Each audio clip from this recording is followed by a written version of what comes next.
To promote my new flower shop, I had one place print my business cards, another print my brochures, and a third, my signs. Now my roses aren't red, my violets aren't blue, my geraniums look dead, and I don't know what to do. Staples can help your business stand out with signs, banners, and brochures that are a true reflection of your company. And now at Staples, spend $50 or more on print and marketing services and get $5 off your next in-store purchase. Now my business is blossoming, and I'm spending less green. Exclusions apply. In-store only. Ends 6/23/18. Blog Talk Radio. Hey guys, it's your girl Sunny D. Welcome to tonight's show. Guys, you want to say hi? What it do, good people? You know it's your boy Smooth, aka Clint.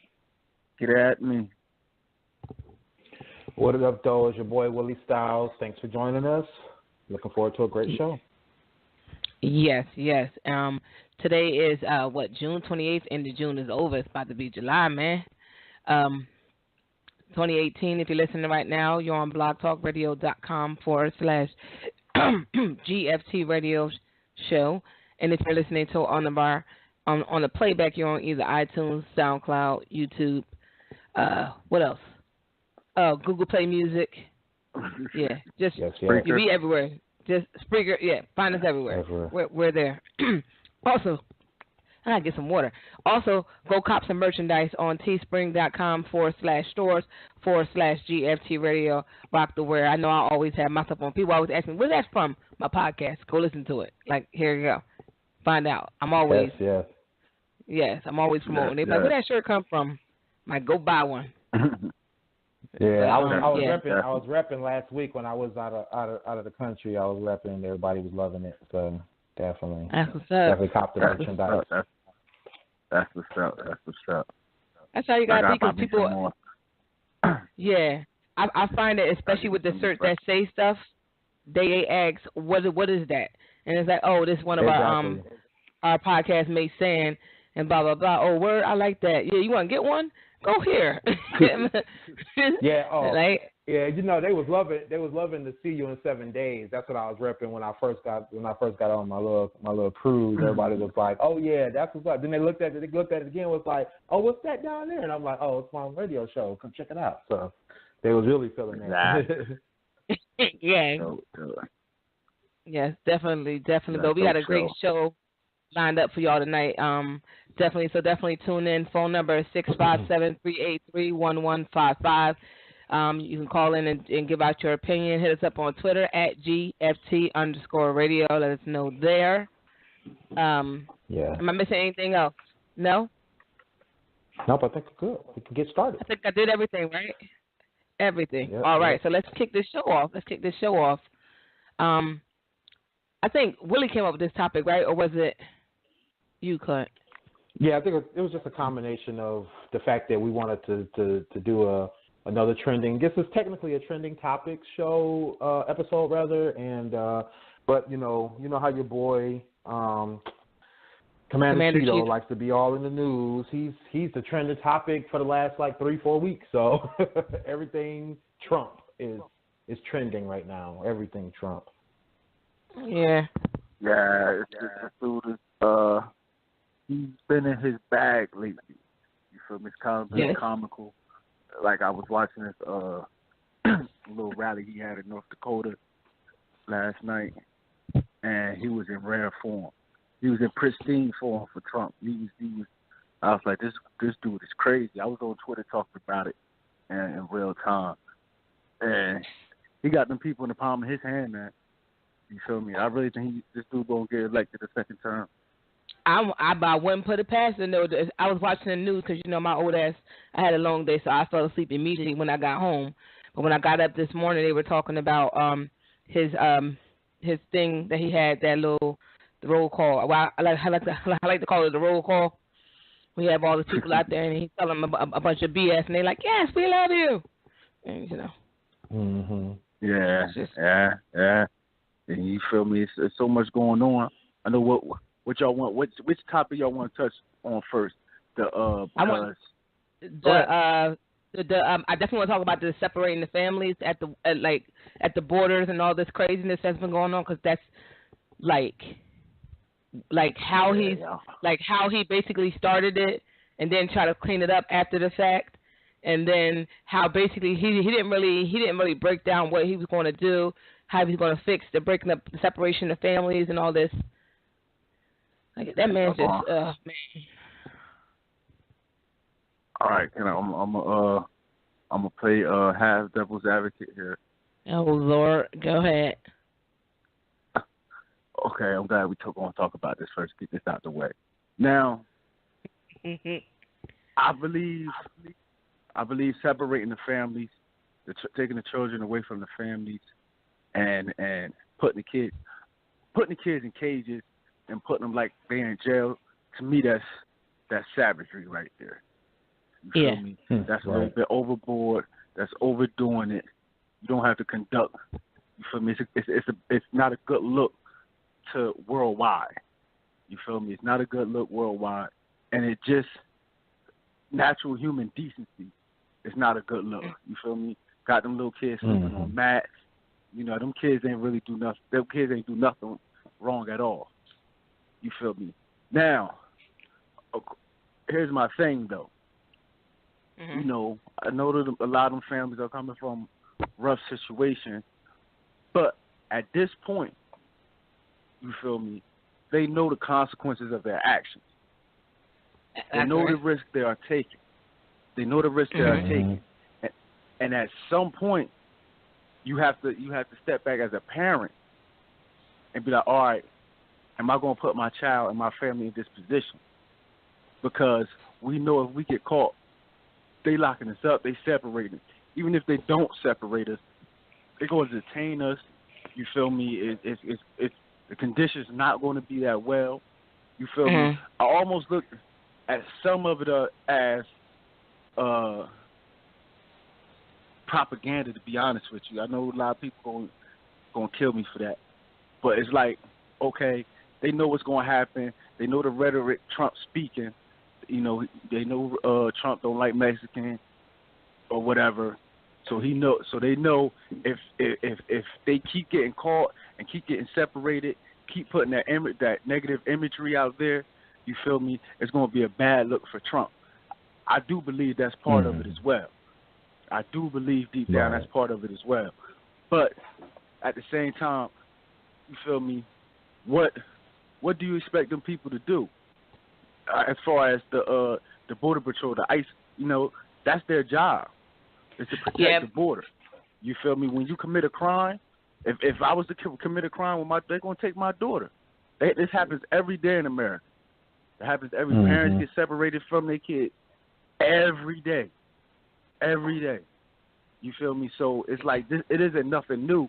It's just that the living conditions, seeing them kids in cages and all that, it was kind of crazy. It's problematic. It's kind of crazy. Exactly. Yeah. Hold on, guys. I think we got Dame on the line. I want to add him in before we continue. Dame? Hola. All right. Hey. Hola, ¿cómo estás, mi amigo? You know what? Y'all doing good.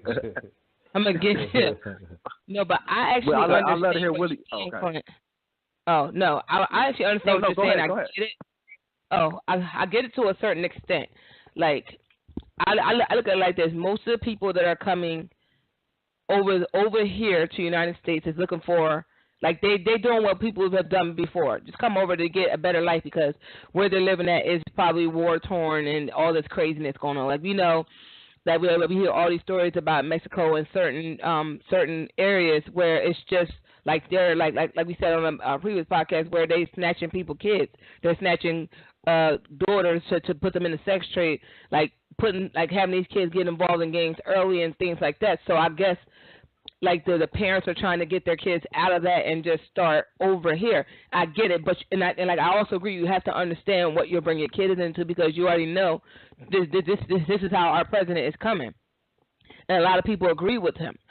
So when you come through that, when you cross that border and you get caught, this is what's happening.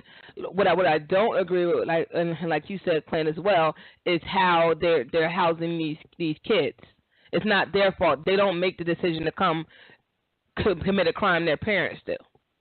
But I just think that if you're already having to having a family escape whatever issues they're leaving their country for to come here as a safe haven, and then you're like, this kid is already traumatized because they're just probably just leaving immediately without really knowing what's going on, and now they're forced to leave their country, and their parents are telling them we're gonna go do something better, and then they go, and then they get across the border, and then all these things, like, now they're tore apart. They're, young kids are looking for they're attached. Like, I know some of our kids are really attached to us. So if you just rip somebody's kid away from them, it's problematic. Because now it's traumatizing the kid further. So I get it. They're breaking the law, but it's not. It's how you do things. You know what I'm saying? And it's not their fault that their parents chose to break the law. They did what they followed their parents as their parents told them to, and that was that. Right. But go ahead, Willie. I'm sorry. Yeah. Oh no, you're good. You're good. I mean, I feel the same way you guys do in terms of, I feel bad more for the kids and the situation they're being put in because, like you said, it's ridiculous. It doesn't make for a good image of America. It doesn't make good for a good situation for the kids. I was trying to remember what I was just reading earlier this morning, and they were talking about the impact of putting these kids in that situation, in the cages, in those. I mean, they're literally pens. They look like giant dog pens. If you guys seen them on the news. And, like you said, Clint, they're laying on mats. They got them, 20, 30, 40 kids to a pen. And, some of them, I was just reading, some of them haven't seen their parents in as much as 2 to 3 weeks, at a time.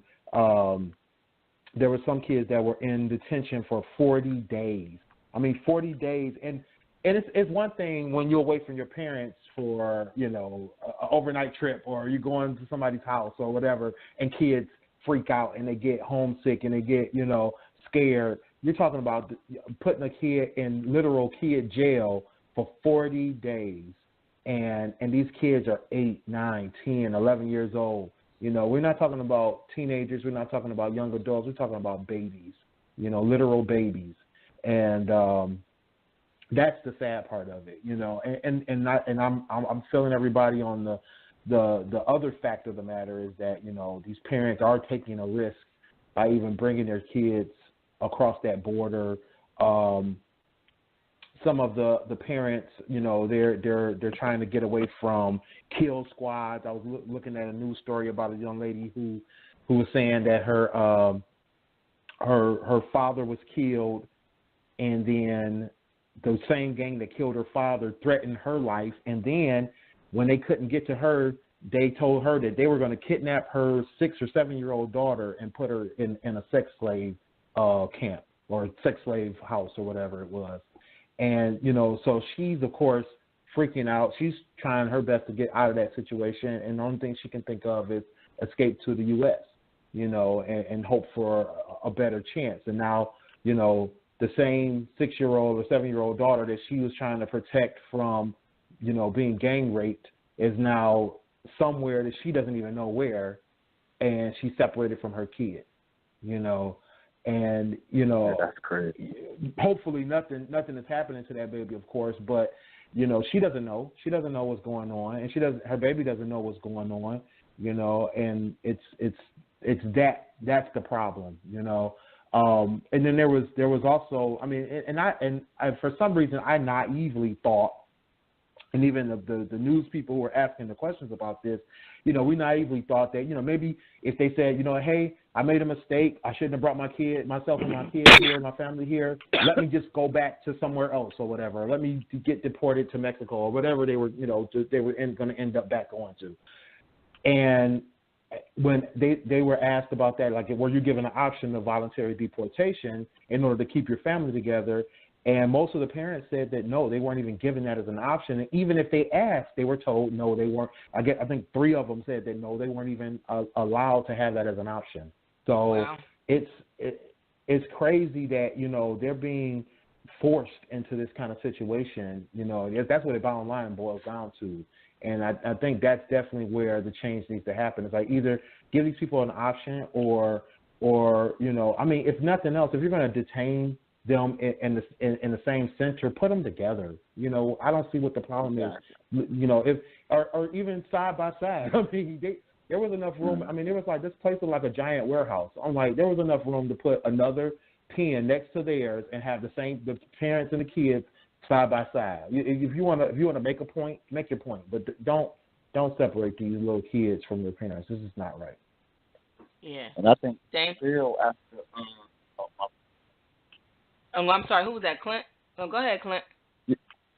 No, I was going to say, we spoke about it last touched on it a little bit about him, Commander Cheeto, making an executive order because at first like zero tolerance, and then he kept complaining about the Democrats holding up whatever the type of legislation to change what could happen, but the whole time he had the authority to do something about it, and then when he actually did something about it, it's like, well, still at this moment, I think I read it even yesterday or the day before, it's still like 2,000 kids that's still separated. Yeah. You feel me? But he never said if he was going to get them back together. He never said that he was going to try to reunite them with their families. He just said, I'm going to stop separating them. But what happened to the ones that still separated? Right. The one news station almost had me in tears. This little kid, the lady was talking to the kid in Spanish, but they had the words up on the TV, and the little girl was just asking where her mom was and asking did she do something wrong. Mm-hmm. So you got a little kid just crying, trying to figure out, like, did I do something wrong? Because they snatched, and it's like, that's traumatizing to not be able to speak English and just be torn away from your family member, and you can't understand what's happening.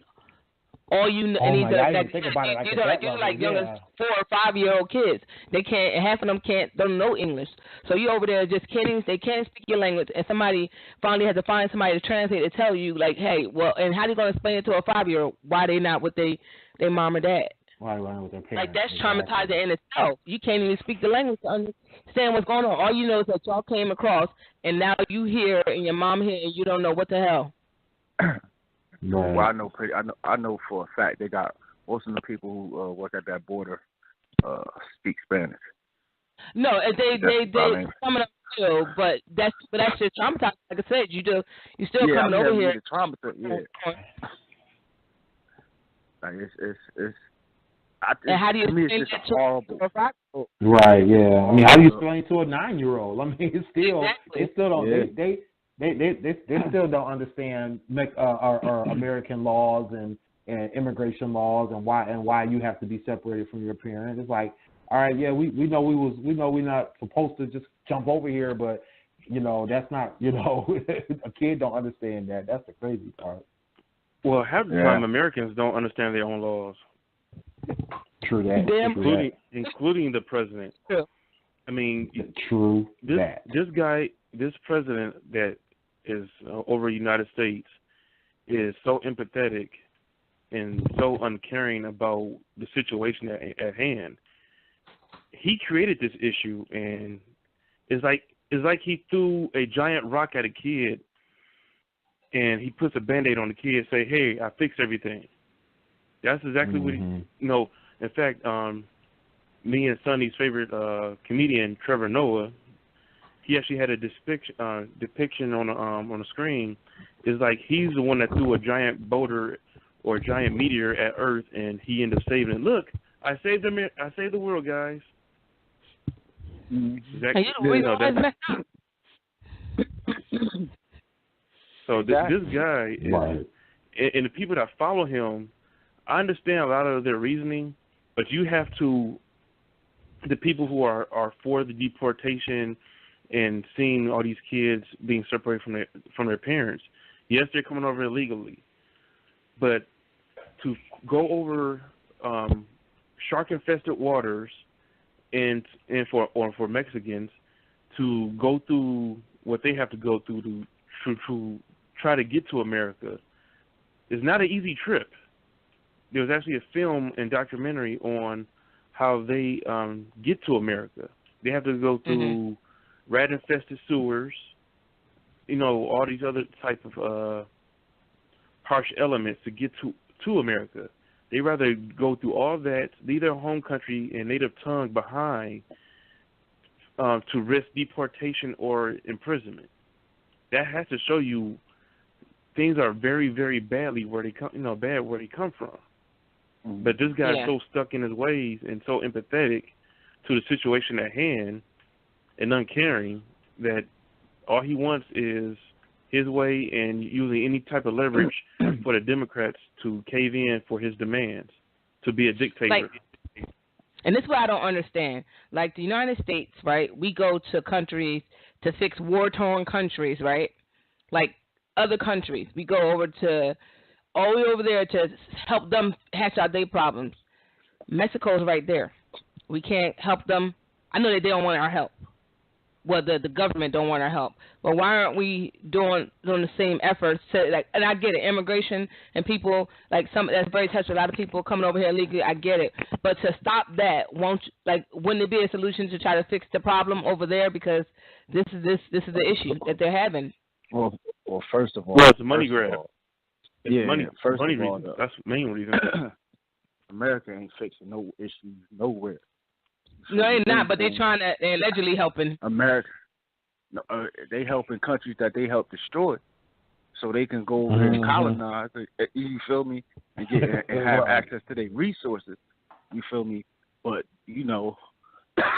all them terrorist groups and all them stuff, they were supplied by America. You feel me? Like America went in killing dictators or so-called dictators and destabilizing countries for their own benefit. You feel me? That's a fact. But America ain't doing too much.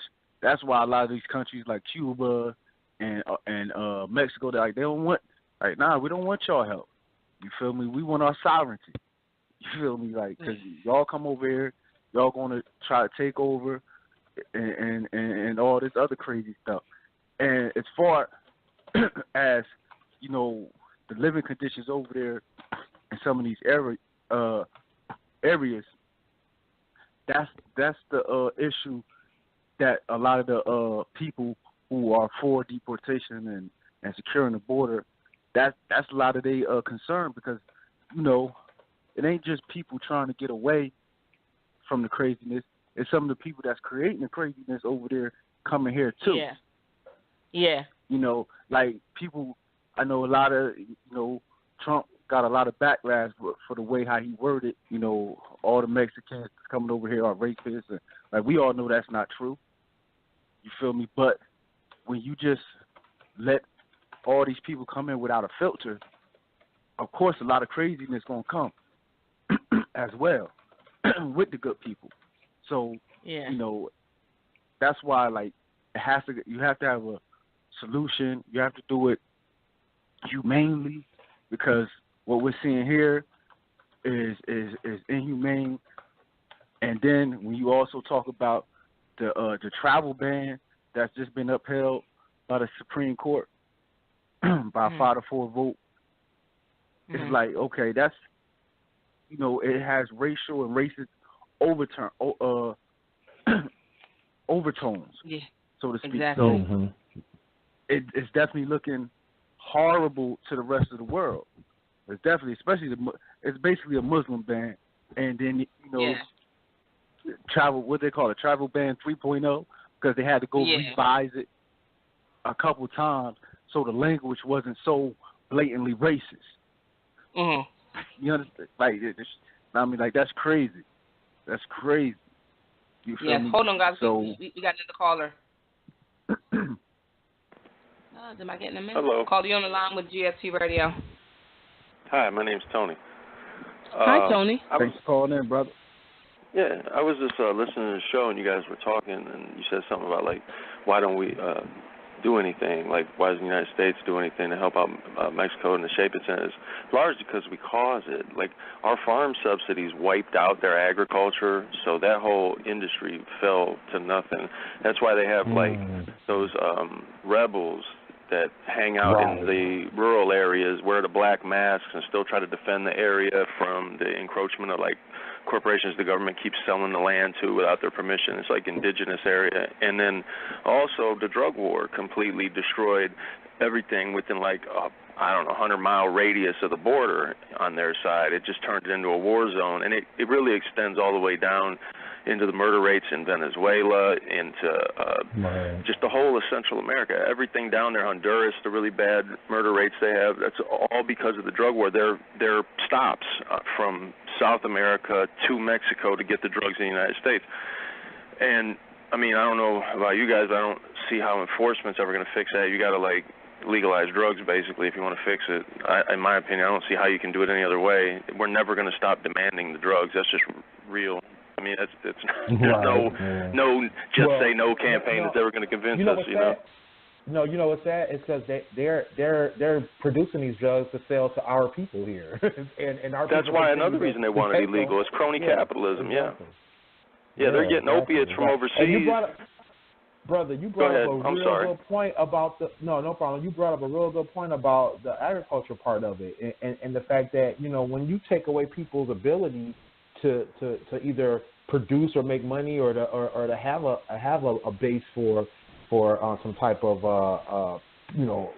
progress, financial progress, then you're making them resort to other things, and that's the only thing they had to resort to, and now you have this war going on. So yeah, that's a big thing. I forgot all about that. That's a good point. And they don't want to stop it. Some of the biggest lobbying bodies are the drug companies. They don't want competition with, their opiates and stuff. They don't want marijuana or kratom or anything like that used as a substitute. They hate the idea of that. True that. That's too many. He made some definitely beautiful points because, like you said, with the agriculture, that's definitely wiping out the economy, basically, the foundation of the economy. When they can't, like you said, they can't produce for themselves. So what else would they resort to? You feel me? And like you said, it's basically impossible for us to even enforce anything. You feel me? Like it's like we basically destroyed those. Yeah, because the whole government is corrupt from the drug trade. Everybody. Yeah. Today was the anniversary. I don't remember which country, but today was the anniversary of one of the CIA coups and assassination plots of one of the Central American leaders that was democratically elected. I can't remember which one. I saw it on Facebook, though, from the Zinn Institute or whatever, Howard Zinn's, the guy that did People's History of the United States. Anyway, he's dead now, but they keep carrying on some of his work. And, today was an anniversary. So it just, it comes up every year, but nobody ever talks about it on the mainstream news networks. But we do kind of mark these things as, oh, look, this is the day again, where this guy was thrown out of there and put a dictator in place so that our government could be happy, and their people got oppressed in the process, Right. Well, the other issue that this brings up is the fact that when we do try to quote unquote flex muscle, go down into these countries and make some kind of change, we just open the door for the next ruler or the next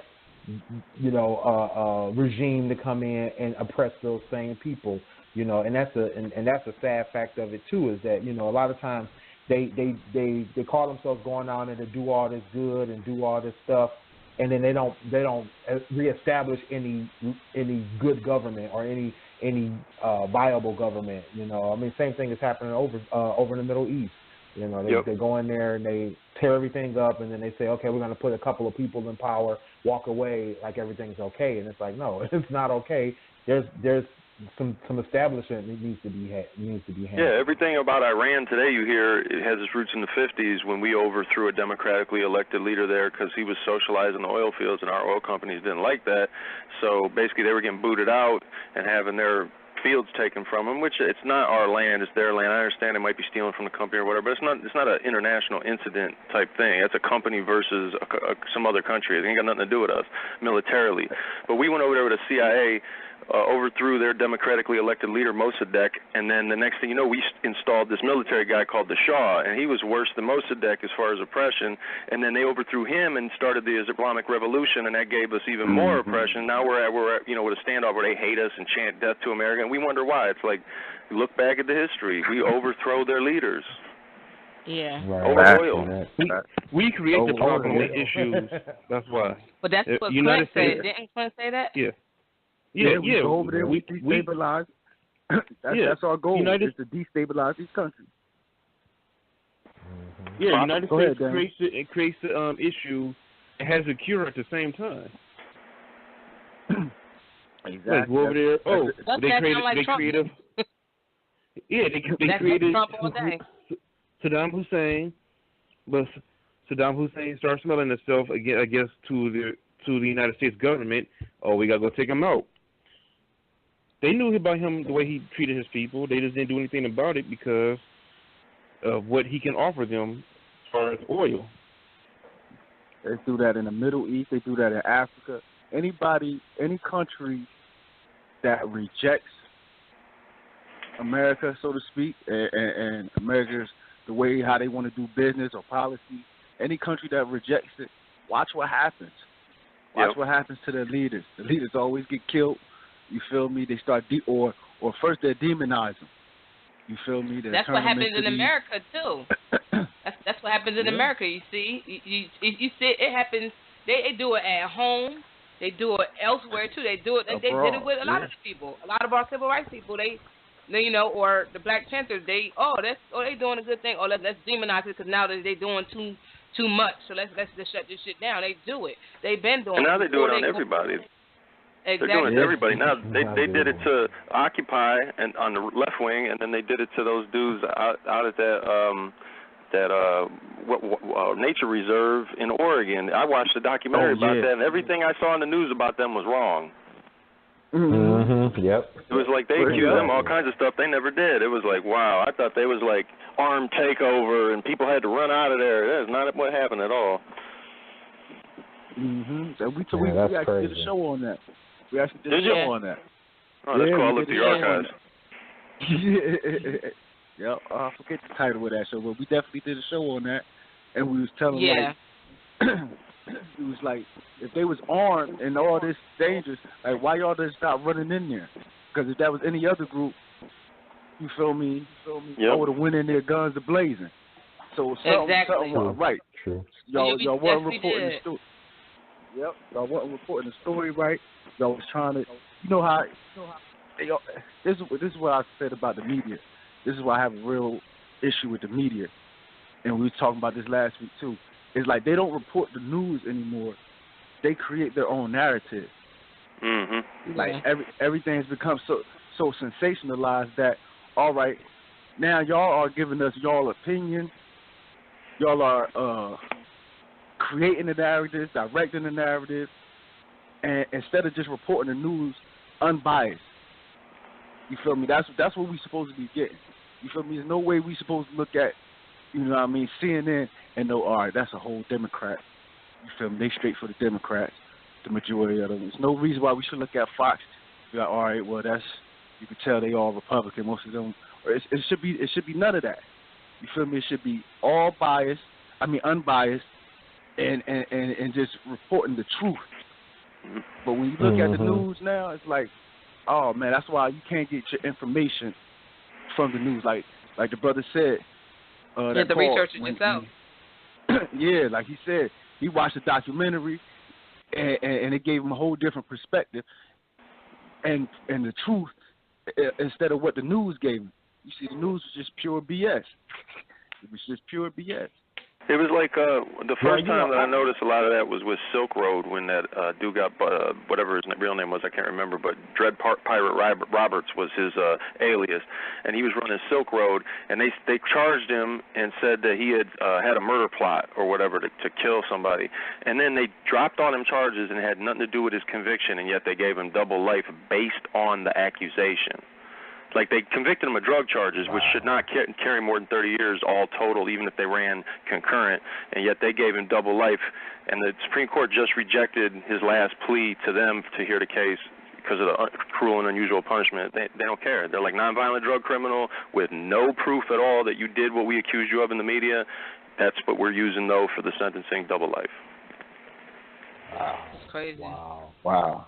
Yeah. Wow, that's but, you know, I think a lot of times the problem there, too, is the media is selling, they're selling sensationalism. They're doing this all for ratings, likes, basically. Website, they're the original doing it for likes, you know. So you have to definitely take everything with a grain of salt until you do get the full story, or you do get the full. I mean, and one other thing people have to realize is that headlines are not news. You can't take a headline and run with it. You can't take a summary and run with it. You need to look at the entire story and then go double check it, because a lot of times these stories are getting put out by these like quick, they do these quick bites, and they do these quick bites with very little information because they want to be the first one to press with this information. They want to be the first one out. And so you get the most basic and the most quickest information is usually not 100% right and inaccurate. And it takes months or not even months. Sometimes it takes days for all the real information to be revealed, and then you got to go searching for the actual whole story, because most of the time they've moved on to something else. They don't even follow up. That's part of why I think conspiracy theories are so crazy right now. Anymore. That's why I think conspiracy theories are crazy right now, because it's so much bad reporting early to get to it first that you get like, well, he said he heard a bomb at the first floor of the tower, that kind of stuff. And you just keep getting that, like, for every news report, every mass shooting, there's reports that don't match up timelines that actually happened on tape later when they review the tapes. It's all just like early reporting, trying to get out there to get ratings, trying to get website hits, trying to make money.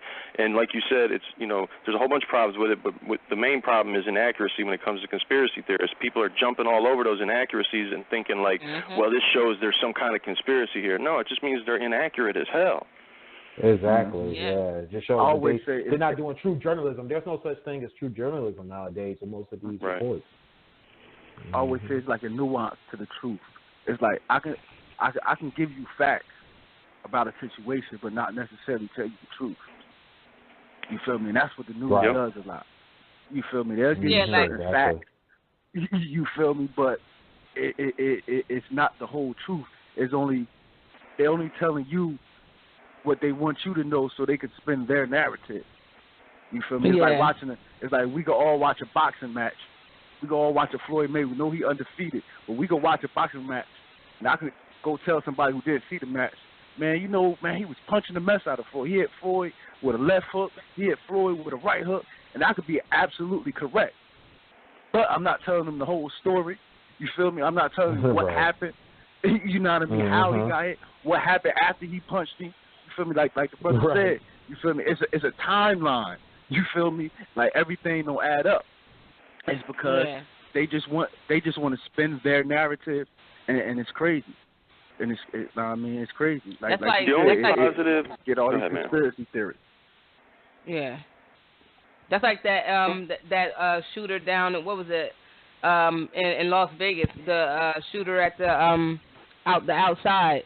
There was so many different stories of that shooting, and then when it all boiled down to it, it was like, oh, like when you really take that story apart and then you read all the, like you research it for yourself and see all the stuff, a lot of stuff don't make sense that was initially said, so you kind of jump the gun and be in your feelings about certain things, and you're missing all these key things that you don't even know about because you're just that's what I don't like a lot of people do. A lot of people read just that little blurb and call it a day. Like that happened a lot with when we talked about the Korean Gaines situation. A lot of people read that and just went off with that one, and they missed all the other stuff that happened between. They're thinking that there's the two events happening the same day. It was just crazy how people just were so misinformed, and it's like you actually took the time and actually stopped looking at a Facebook post and actually read it for yourself. You realize that it was two separate events, and it was a reason why she got pulled over. It wasn't like it was not a real reason why she got pulled over. and then you look into the rest of the evidence, and then like even as that case unfolded, a lot of people got quiet, but they missed all the stuff in between. Mm-hmm. I wanted to call it still on. Yeah, man. Yeah, I want to because I can tell you well informed. So I know one of our topics is because you brought it up earlier, the Supreme Court. What do you think about Justice Anderson retiring? I mean, it sucks that Trump's going to get to pick another justice. I mean, I don't know. This guy to me is like I don't like any of these politicians. I'm an anarchist, so I don't really care for government at all. But Trump scares the crap out of me in a fascist sense. So the court being stacked by him bothers me.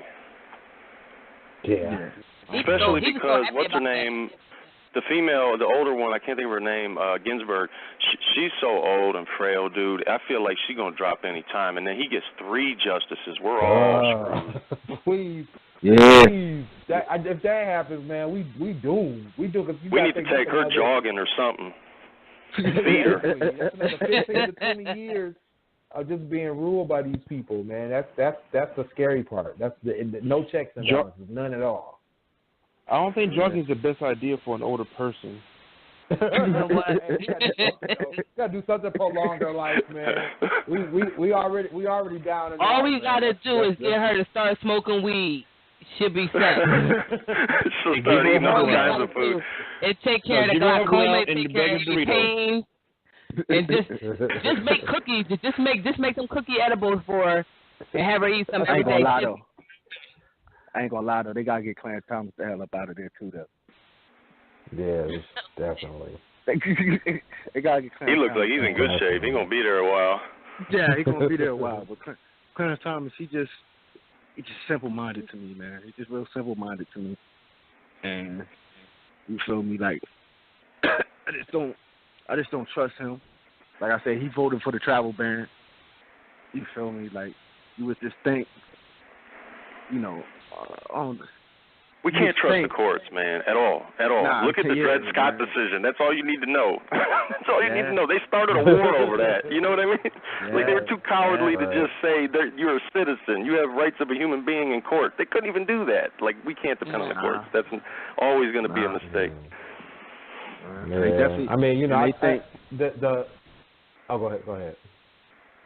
No, go ahead, bro. I was gonna bring up the vote. Yeah, no, I was just gonna say that I think the fact of the matter is that, you know, each level of government is supposed to provide a check and balance. But when at this point we now have a White House that's out of control, a Congress that has no control, and now you're gonna end up with a Supreme Court that's gonna be under the administration's control. That's a problem. That's a huge problem. But you know what? When we did this show, we did a show before, and who did it? Feel me? Like we always talk about these politicians that are elected, these judges that are elected, but who did I blame before? And I can't remember the George Carlin quote, but the paraphrase it is, it's the people's fault. It's the voting public fault because most of the people. And let's be honest here, most people are fucking idiots. You feel me? They don't do. You feel me? They so gullible. They don't do research. You feel me? It's very rare that you get somebody like this calling in that's informed. That's why I can understand why he's an anarchist, because it's like most of the people who depend on the government or you know what I mean, or so gun ho in these politics, they just drones. They don't know any better. Right. They don't do no due diligence and research. So when you get these people that's elected in, they're just reflections of the public to me, of the mass public. You feel me? Donald Trump as president, everybody, he's just a reflection of how dumb we are. That we're in. That and their sheep. Yep, exactly. That and think about what side of the aisle you on. Republicans, if you notice, during our lifetime, have been the more aggressive group. You see, they go after, they get in your face type of people. Where the Democrats, where the Democrats are more they're more sheepish I want to take the moral high ground. But you being kicked and down so far by the Republicans, you're stuck in the mud. There is no more moral high ground. Maxine Waters has the actual right idea of which her constituents are basically saying that you're wrong for saying these type of things. You're supposed to take the more high ground. There's no more high ground for you. You're below the Republicans. That's why you're in the position you are, to be mocked and to be bullied by the Republicans, and they can get anything they want to because you're being sheepish and being, turning the other cheek. Turning the other cheek has been getting you your butt kicked all these years, and we're paying for it because, we as a people have been paying for it because of your ineptitude of being a leader. I mean, I could say a lot of negative things about Democrats as well, but I got to say strategically that's right, because they just don't have a spine when it comes to a lot of things. They're more worried about having a big tent, so they don't want to offend nobody, whereas the Republicans just don't care. Yeah, they just don't care. They really don't care. Yeah. As long as they get their agenda across, Republicans are just fine what they're doing. That's what we said on the last show. Republicans back each other no matter what. But I like to take it from, I was watching Trevor Noah, because y'all know I love him, watching him, and it was talking about, he was basically saying if there was no Democrat and Republican Party, and it was just, people just voted for what they, like, just based off of the policies and things that related to them. Like, say if there was no Democrat, Republican, liberal, nothing, it was just all, like, these are the people that are running for these offices, and then who do you align yourself with more? Because then you get like we had in with this presidential election, everybody was stuck on, it was only two candidates. They were only stuck on Democrats and Republican when there was so many others on the ticket.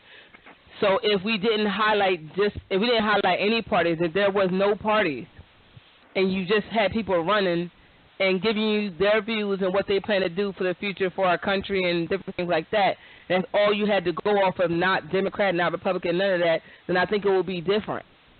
That's a good idea. I'll even go further than that. You ever hear of sortition? Sortition was what they did in original democracy in Athens, where the democracy invented. They didn't have elections where these people had popularity contests like they're running for queen and king of the prom. What they did was they threw all the qualified people's names into a hat, and then they did this really complicated public process so everybody knew it was randomized, and they selected somebody out, and that's who was in head of that office for the year. And if they screwed up, they only had a year, so it was going to get ugly for them when their year was over and the next person got in. So nobody, was too crazy with the power. And that's basically how they selected people. They never had elections. I don't think we should either. I think elections are nothing but popularity contests, and that has nothing to do with who's the most competent person for the job, who's qualified. But really, we just saw that somebody that's completely unqualified won, right? And they made the same complaint against Obama right before that.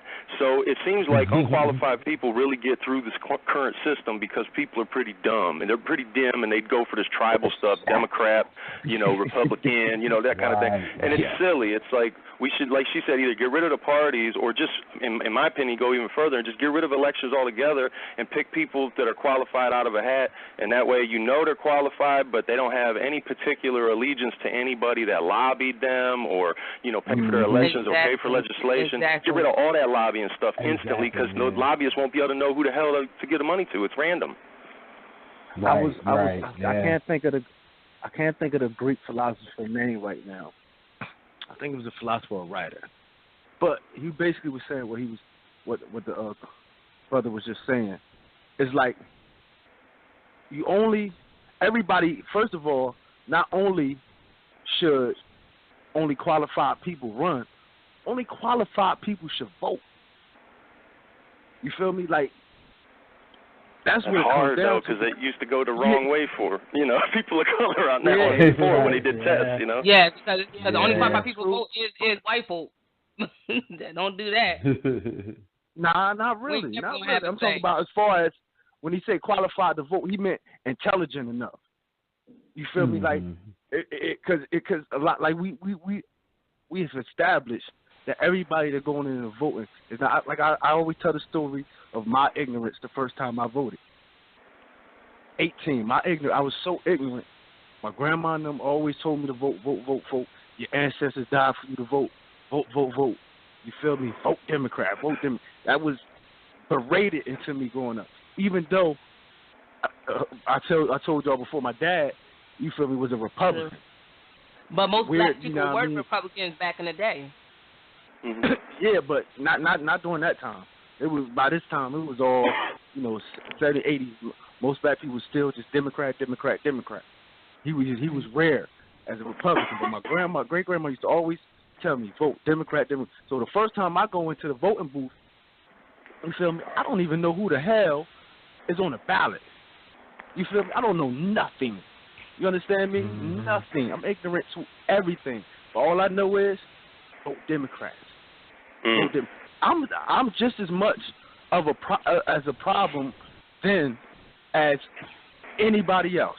As a horrible politician, I'm just as much as the problem. I don't know who the hell I'm voting for. I don't know no talking points. You feel me? I can't tell you no history or background of nobody. But I'm in there voting because I was told my ancestors died for me to vote. And there's so many people that go in there and vote for that with that same mindset. And it's like, no, we should learn from our ancestors. You just don't go in there to vote. You feel me? You make an educated vote. You feel me? Make an informed vote. You feel me? If you're going to participate in the political process. You feel me? I respect those who don't participate in the political, because I can understand their point of view wholeheartedly. Yeah, you were talking about Carlin earlier. I remember that. Carlin said what he's talking about. He said he don't vote, and he said the reason he thinks he's not responsible for the screwed up country is because he don't vote. He said people always tell him that he's responsible because he don't vote. You know, if you don't vote, then you can't really complain. And he's like, it's ridiculous. I didn't pick the president. I didn't agree to this. You guys agreed through voting that you weren't going to get violent with each other at the outcome. I never agreed to any of that. That's right. what I love George Carlin. He's one of my favorites. Whenever he always. Me too. I saw him live right before he died. Yeah, in Vegas. Yeah. So good. But yeah. I mean, I think bottom line, we have a huge problem in this country between the lobbyists, the money, and the party lines. It's all screwed up. This whole the voting process is totally turned upside down because it's never going to be fair, and it's never going to be straight cut and dry because nobody's educated enough to make the right decisions based on what they know or what they should have researched.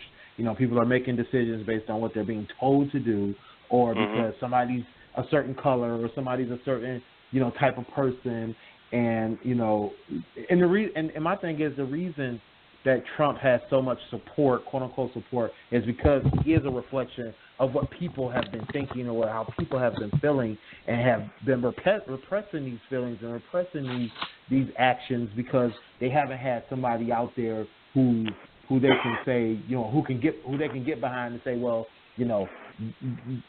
this is the representation that I needed that lets me do this and act this way, and that's why they're out here like this now. They're out here doing going to the next level with the racism, going to the next level with the comments and the words, and I mean, it's sad to say, but it's how a lot of these people out here feel. They've been feeling this way. So he's just a reflection of people who just haven't had the representation that they needed to be out here like that. So that's why they voted for him. And you have other people who just feel like. Oh, go ahead. No, I was just saying, you're right. It ain't an infection. It's not. It didn't spread. These people already felt that way. Exactly. And I think too is that a lot of people, who may not have felt that the way he does, but voted for him anyway, it's just because they were taught to hate the other person or to hate the other party line. So it's like it's all being influenced incorrectly, and there's definitely got a lot of changes that need to be made. Yeah, and their distrust of Hillary is that severe, where they were like scared of Hillary, what she would do, and the corruption that she brought in her timeline with the Clinton campaign, with when Bill being in office. So a lot of people didn't have a distrust of her. But don't get it twisted. White Americans have been stealing kids since the birth of this country, or even before then.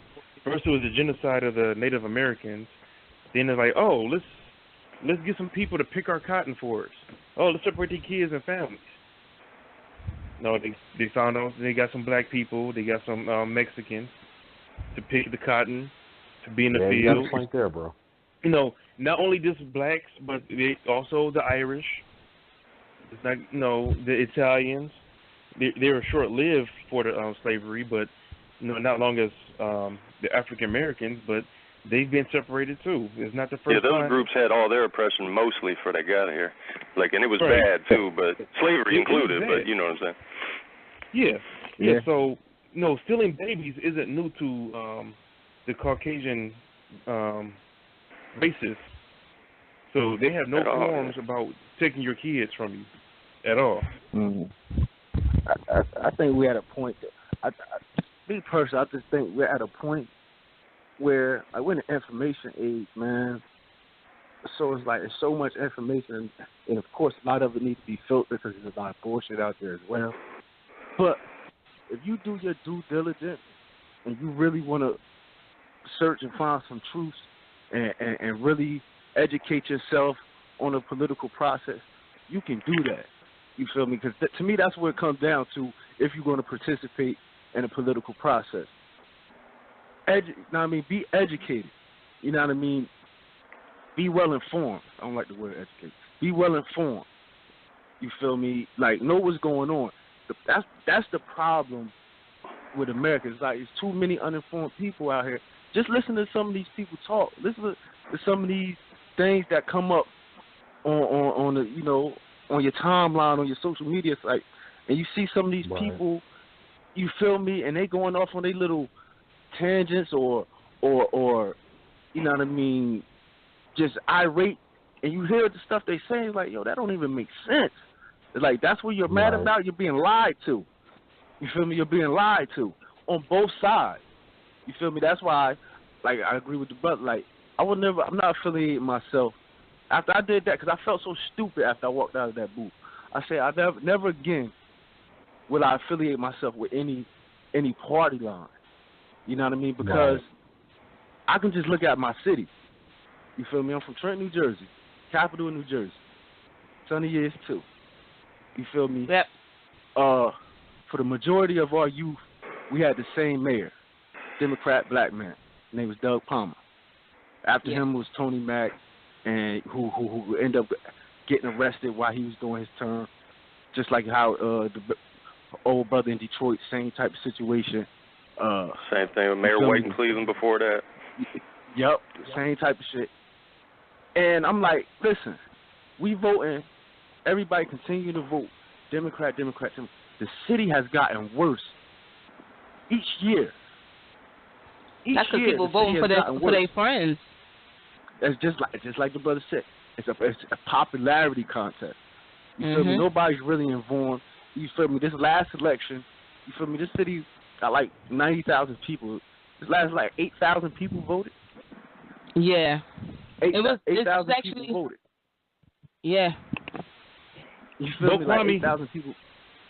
I want to get the number guys. I want to get the number before we continue. 657-383-1155. Go ahead. Know what I mean? So it's you keep voting along these same party lines. I'm like, what have they done for you? What have they done for you? What have that particular party actually done has done for you? Nothing. You're in the same predicament, if not worse. If not worse, because you're voting on popularity, just following party. Like he said, it's tribal mentality. You feel me? You bunker down in these mindsets and so-called traditions, and this is where we at. You're not getting nowhere. You feel me? You're not getting nowhere just going along these party lines. And, I mean, that's why. Just a pawn in the game. That's it. It was like that in Detroit years ago. Will, you remember Kwame Kilpatrick? I don't know if any of you guys heard of him. Yeah, that's the brother I mentioned. Yeah. From the Trump thing, the show? No. He was the mayor of Detroit. I'm sorry, I'm thinking of the other Kwame. Yeah. It was big popularity. He was the youngest black man. People still think he's some kind of savior. I'm like, bruh, he robbed y'all. Like, y'all don't realize what was going on in that Mnuchin mansion. Like, that man was up there. That's what mostly people remember. Like, oh man, he trying to get all that jail time for doing that, and the governor of Michigan is out free for poisoning Flint. You know, that's what they're going by. Too. Yeah, he needs to go to jail too. He needs to go under the jail. No, he needs to go under the jail. Yeah. But you know, I think just basically people need to realize there's just some changes need to be made, and they need to get more informed and stop looking at Facebook pictures and thinking that that's the truth. You got to do some real research in your life. You can't go off of what everybody says. Even if you're listening to this. Even if you're listening to this show, you should be making an informed decision for yourself. Somebody got a fire. Setting off alarm. No, but you know, I'm smoking, but I didn't set one off. Right, our former mayor, the one that Clinton said that got locked up. Now he ran the previous year, and he was stealing people money and not paying people like that was supporting his election. So they should have known prior to electing him there. Years before that, this dude might not be right because he wasn't paying his employees. Then you're going to vote him in, and then he's not paying none of his bills. And on top of this, the shady shit he doing, he get locked up. Be like, oh, no, Tony Mack, he wasn't shit before he even got into the mayor's office. Why did they vote for this man? Yeah. This crazy part about his arrest is he actually was set up. That's the crazy part. You feel me? Like, they should have knew, like Sonny said, he had all those other issues, but what they arrested him for, really do the research, they actually basically entrapment. It's basically entrapment. He put himself in that position, of course, but they basically entrapped him. You feel me? But my thing was the mayor before him, Doug Palmer. He was like, how long he was in there, Sonny? For almost 20 years? He was in there since we was children. Yeah, all while we was a child. Yeah, and like he was basically just selling the city away. He was basically just selling the city away. And then when you look up, I mean, when the gang problems first hit here, you know, we always had issues with violence. But when the gang first hit here, he denied the presence of the gang. And then what you know, we start breaking records for murders. Yeah. Like he set the tone. He set the tone. And when you have poor leadership, all that shit trickles down. And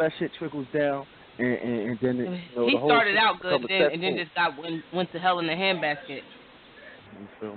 I wanted to touch on the other topic because it's that Willie mentioned in a write up that I really just read not too long before we started the show. The Harley-Davidson.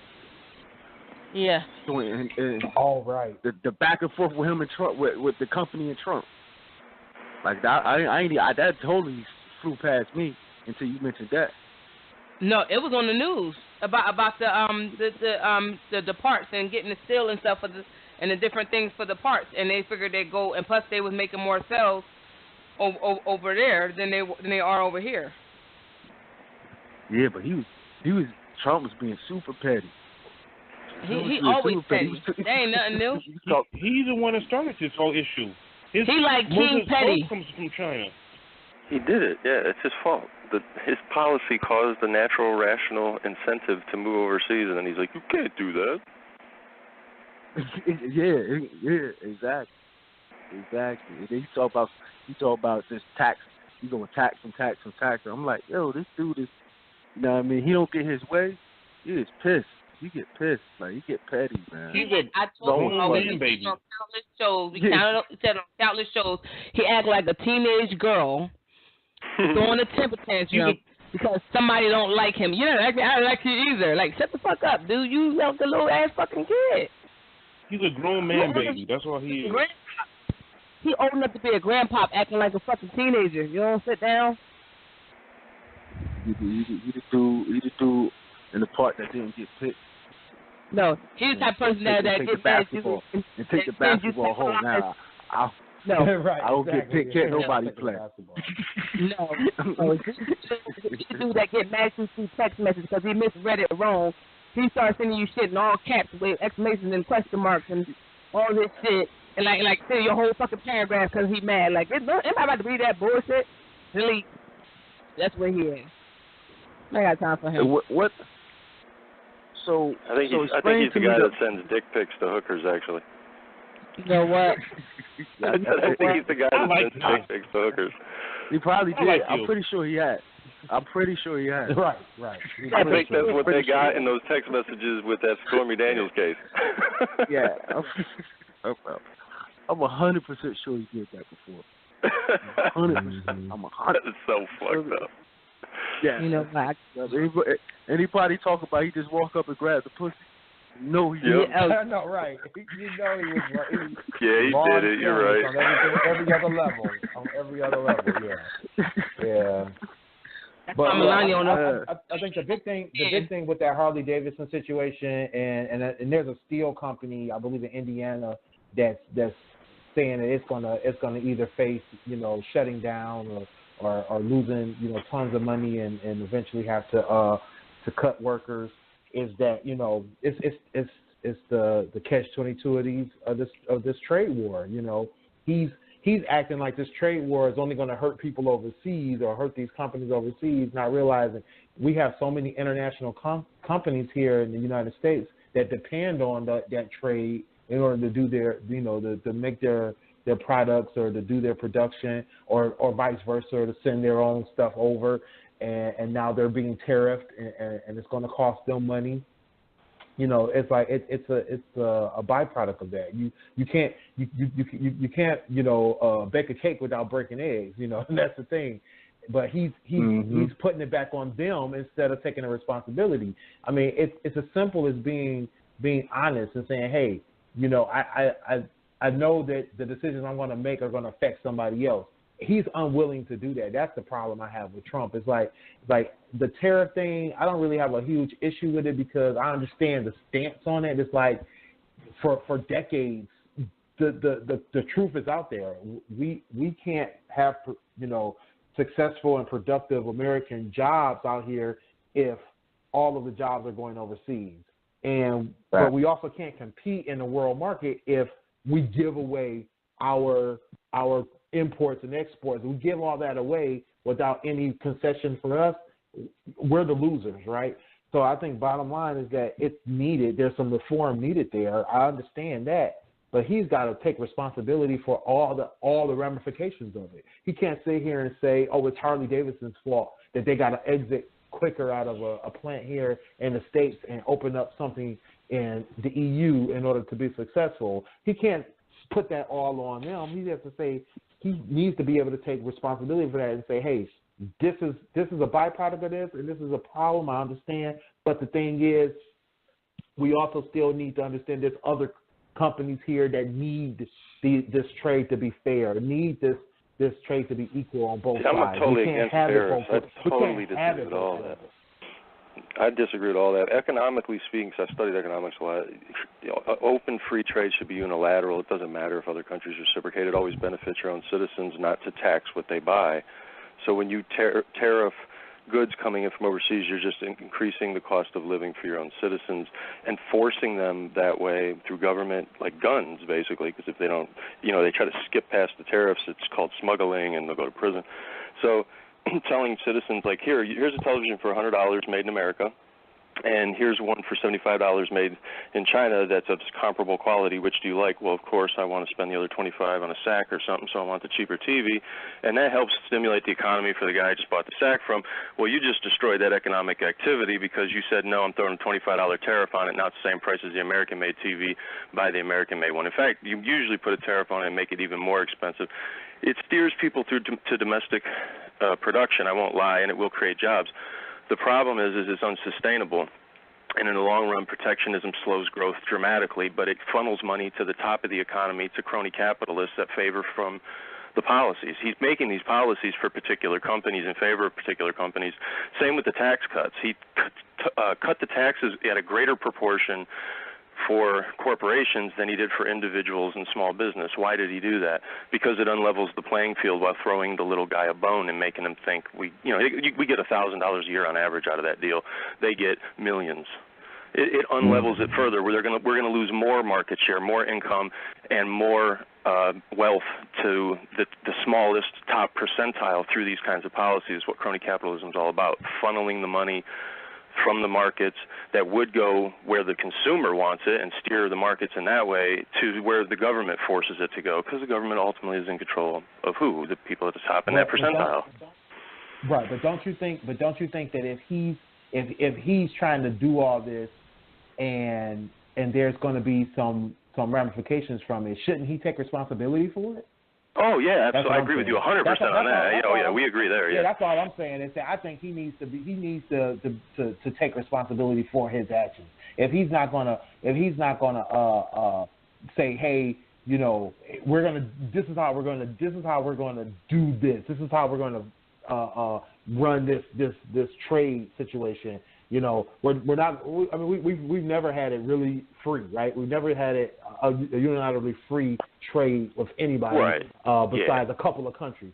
And like you said, we've made exceptions for certain countries. I mean, right now he's already talking about making exceptions for what's that Chinese company, ZTE. He's already talking about making some exceptions for them, doing some things for them.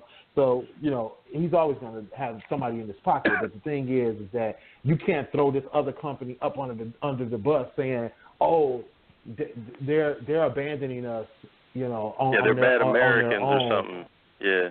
Exactly. You know what I mean? So that's my problem with it. I mean, I personally don't feel that, you know, forcing somebody to buy something in that way is right, but I also don't feel that you should be able to say, you know, hey, we're gonna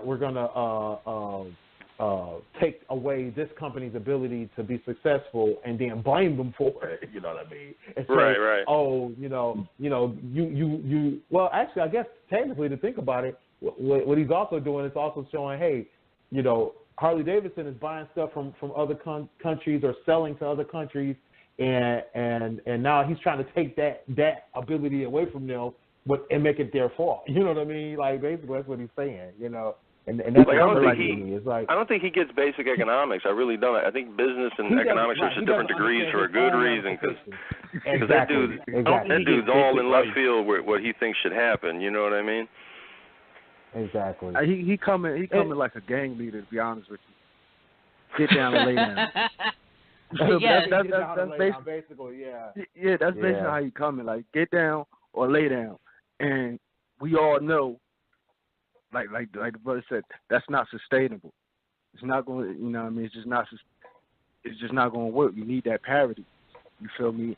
I don't want to be forced, you feel me, to buy, because even if something is cheaper, doesn't mean it's inferior.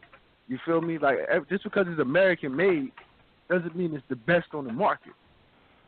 Yeah. You feel me? Whether we talking about cars, talking about guns. Exactly. Yeah. You feel me? It doesn't matter. So it's like, you know what I mean? Don't tell me I gotta. You feel me?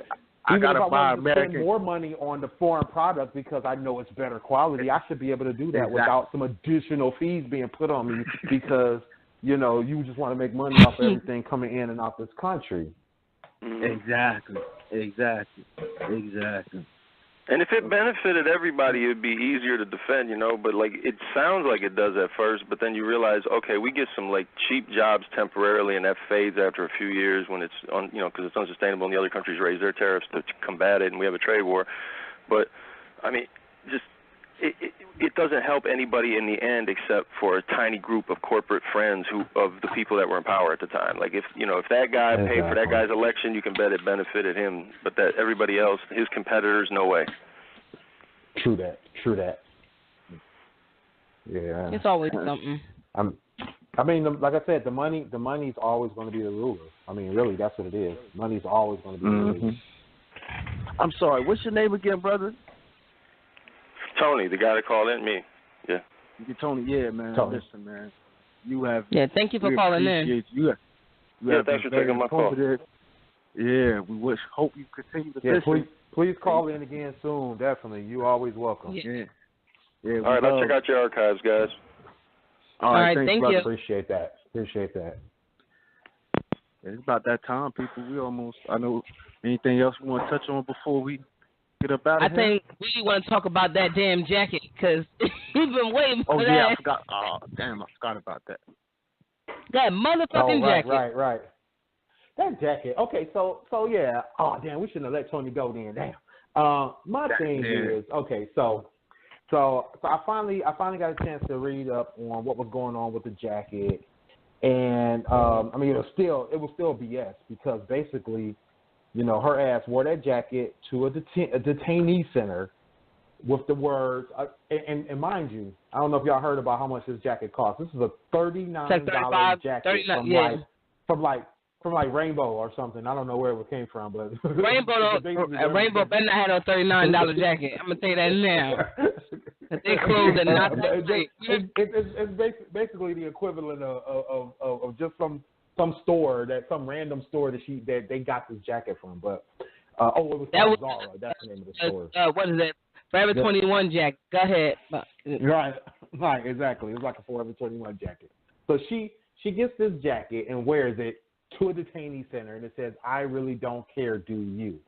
And, you know, I mean, bottom line to me, no matter what kind of statement she was trying to make, your actions and the situation that you're currently in,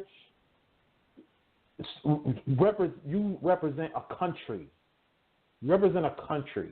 You also represent an administration, and you have to take that serious. I mean, I've seen a lot of first ladies, and this woman right here, she already ain't been doing her job. Got the stepdaughter doing her job, but she already screwing up, and then she comes in with this jacket. And my thing is like, that's just ignorance. This is complete ignorance.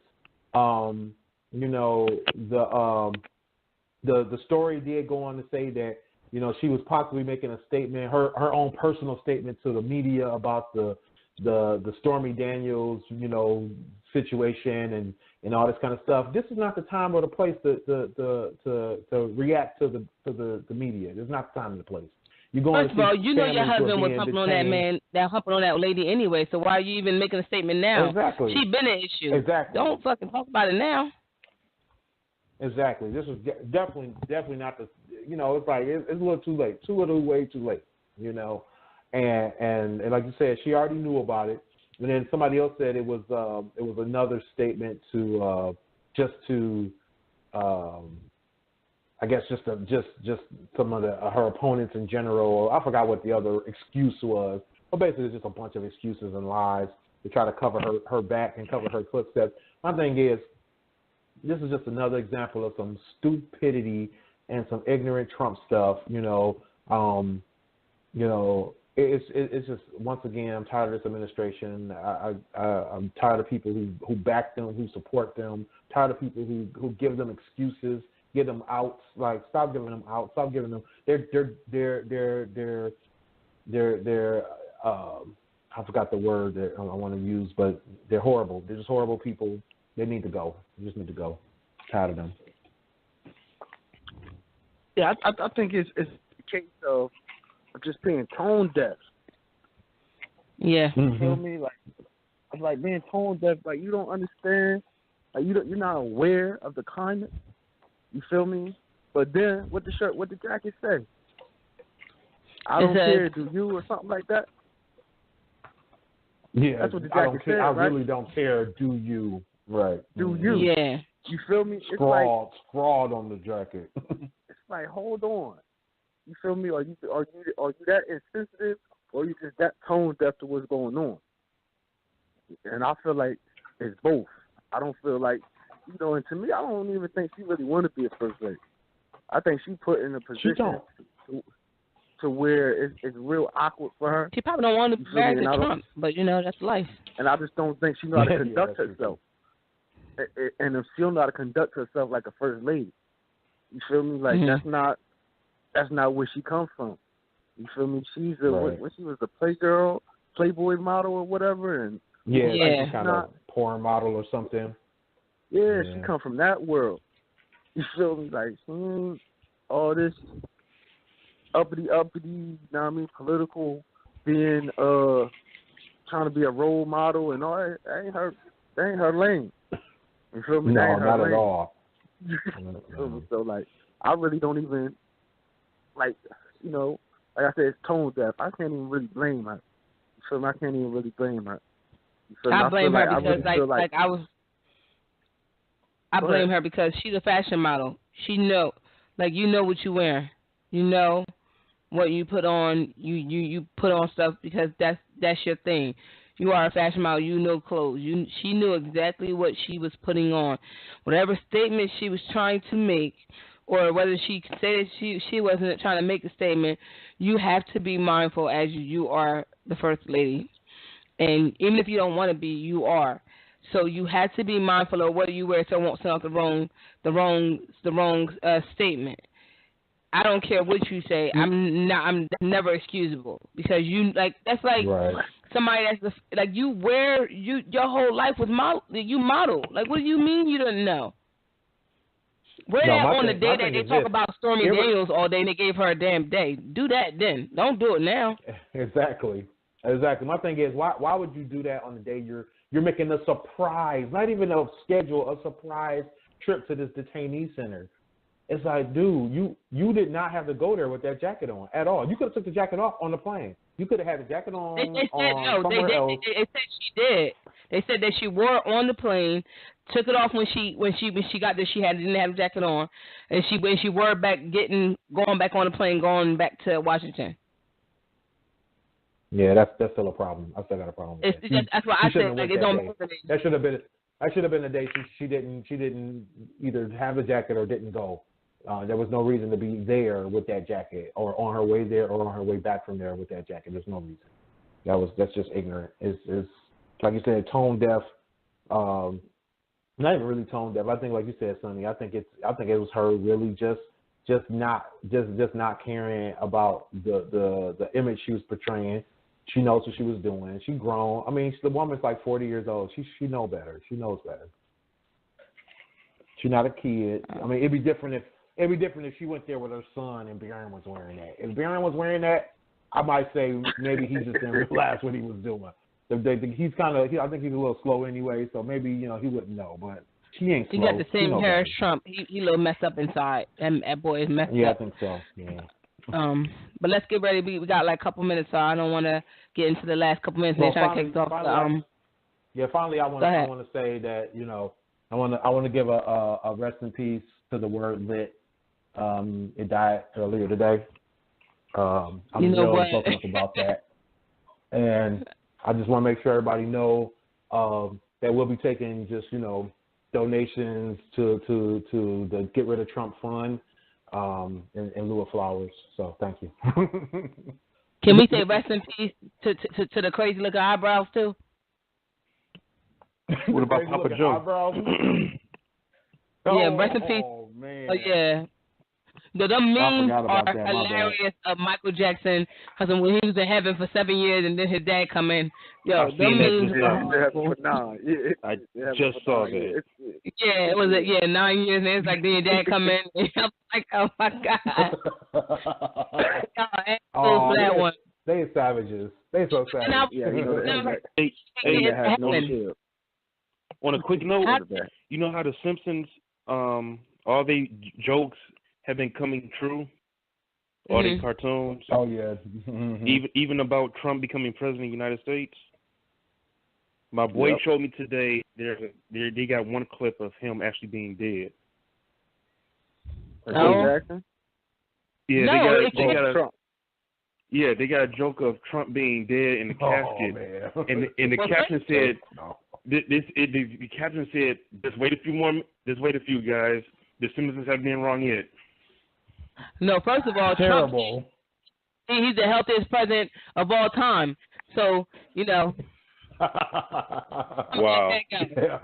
You about to write this show because I'm not about to be paid like you, Trump. I don't want you add me on Twitter and telling me you're gang violence and trying to deport my black ass. I don't know where I'm gonna go. Just make sure where I go, I'm with me. But anyway, we're about to wrap this show. Thank y'all for listening tonight. Thank you, caller, for calling in. Tony, thank you for calling in. We appreciate you more than you'll know. That brother was so well informed. I need you to call in for shows like that all the time. What are you laughing about? Yeah, I'm gonna talk to you when we hang this phone up. We'll talk to you when we hang up the phone. Did I say it? I'm gonna talk. Nah. We gonna talk. Listen, y'all know where y'all can hit me at my blog on the kingshoes.com. Y'all can hit me on my blog at kingshoes.com. You can hit me on my blog at kingshoes.com. Instagram at kingshoes6. We're having technical difficulties, folks. Sorry. Twitter at East Trenton Grooming. All right, that's all I got to say. See y'all in 7 days. Yeah, this is your boy Willie Styles, and I'm out. Oh my God! Sorry, folks. We just had a technical hiccup. We're not really sure. We'll get back to y'all next week. No, I am Sunny. Yeah, but I am Sunny _G on Instagram, Snapchat. For y'all. Something else. Anywho, Trump is deport y'all right now. Find us on SoundCloud, YouTube, iTunes. Don't forget to ask Google to play your favorite podcast, GFT radio show. It'll play it for you. First of all, I was trying to say my information. Y'all just gonna do me like that? You yellow. You all right? Buddy. Wrap it up. Bye, guys. See y'all in 7 days. I just stole Clint line. Reese's Pieces.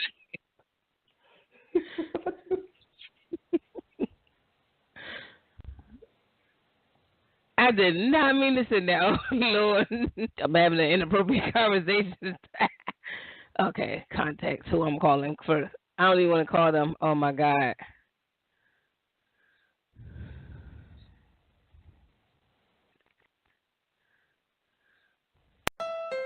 The Honda 4th of July sales event has brilliant deals on our most popular vehicles, like the Civic, Fit, and Pilot. It's a reason to celebrate across the country, from the Liberty Bell to Hollywood, and even back up to Niagara Falls. So come discover the 2018 KBB.com Best Overall Brand during the Honda 4th of July sales event, now at your Honda dealer.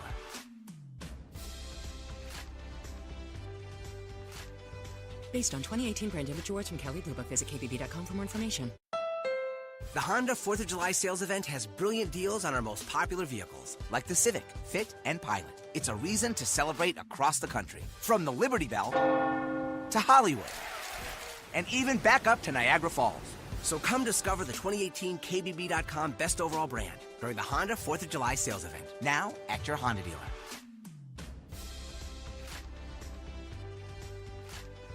Based on 2018 brand image awards from Kelly Blue Book, visit KBB.com for more information.